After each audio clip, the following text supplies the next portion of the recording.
61% of all CEOs say that innovation is one of the top primary focuses of their business. And if not one of the top, it is the top. Now think about that for a second. 61%, that's the vast majority of CEOs that are saying innovation is everything. But here's the thing, innovation is not just for tech companies, it's for all companies.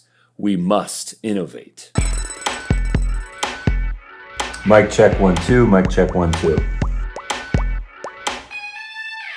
There's a really good book called The Innovator's Dilemma by Christensen. This book speaks scores about the pros, the cons, all the realities of innovation as a concept, as an idea, as an action. And one of the first things, the fact that innovation is messy. It is not a pleasant thing to experience unless you're okay with being that early adopter that doesn't mind a buggy iPhone, that doesn't mind driving your Tesla that has some kinks in it. But it's this messiness that helps innovation become what it is. And it's so critically important. The people that make this possible are the people that are willing to take the risks, to endure failure, to go against bureaucracy, to the people that will fund ideas, to build them, to do something different, to put in the time, to the people that figure out ways to distribute this, to the people that figure out ways to test this, to figure out ways to make this viable, to the people who market and distribute technology, all the way to the early adopters. The people that have the guts to upgrade the operating system of their phone, to be one of the first people to get that beta install on their device, knowing that it's called beta for a reason, because it's not perfect. In fact, the B in beta might just stand for bugginess.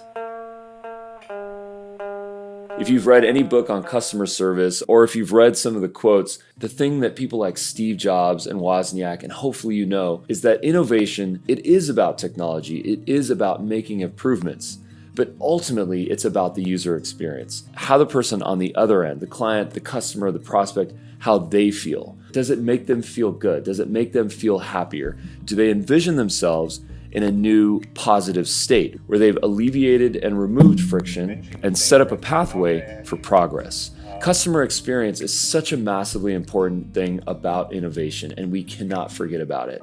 Because at the end of the day, what we're really selling is happiness, right? Isn't that what it is? Ultimately, people want to be happier. They don't want a better blender, and perhaps they don't even want a better smoothie. What they want is a better life, to feel healthier, to feel better, and to have longevity. I gotta say, there is a certain zen thing when those chia seeds are perfectly blended in that smoothie. So in my opinion, innovation is not innovation without sustainability. One of the many things that's perfect about nature is that everything gets cycled back into the ecosystem. It's brilliant, really. Nothing gets wasted from the top of the food chain all the way down to the bottom, and then it circles right back up. It goes from krill to whale sharks to fallen trees. Nothing gets wasted.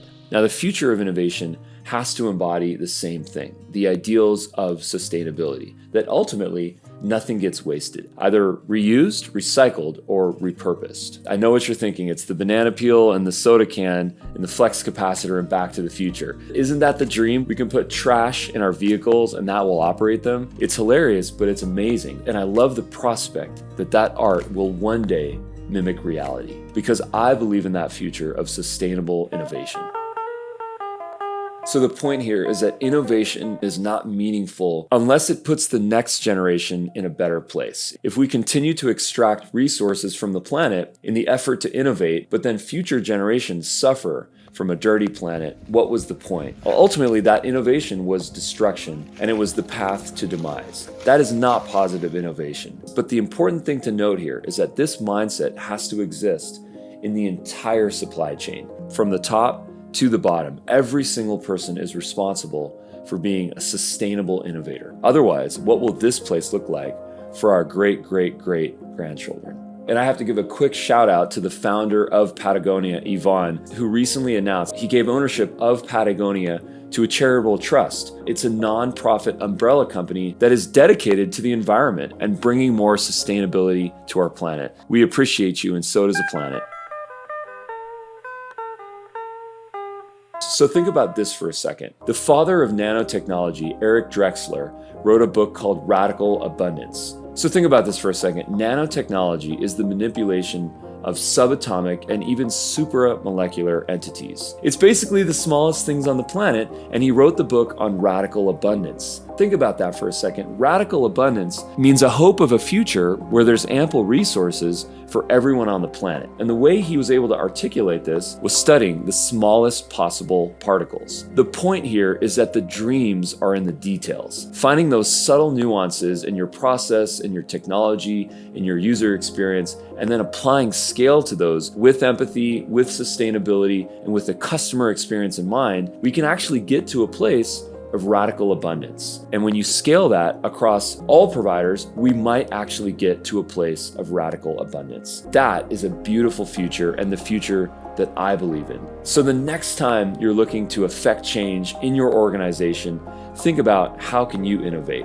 How can you do it responsibly? How can you do it empathetically? And how can you do it effectively with the customer in mind? Thank you for watching this video. If you enjoyed this content, please consider subscribing to this channel and leave a comment. I promise to respond to every comment, and if there's someone that you know out there that needs a little bump on how to rethink about innovation, consider sending this video to them. Thank you, and see you at the next video. And best of luck with your innovation.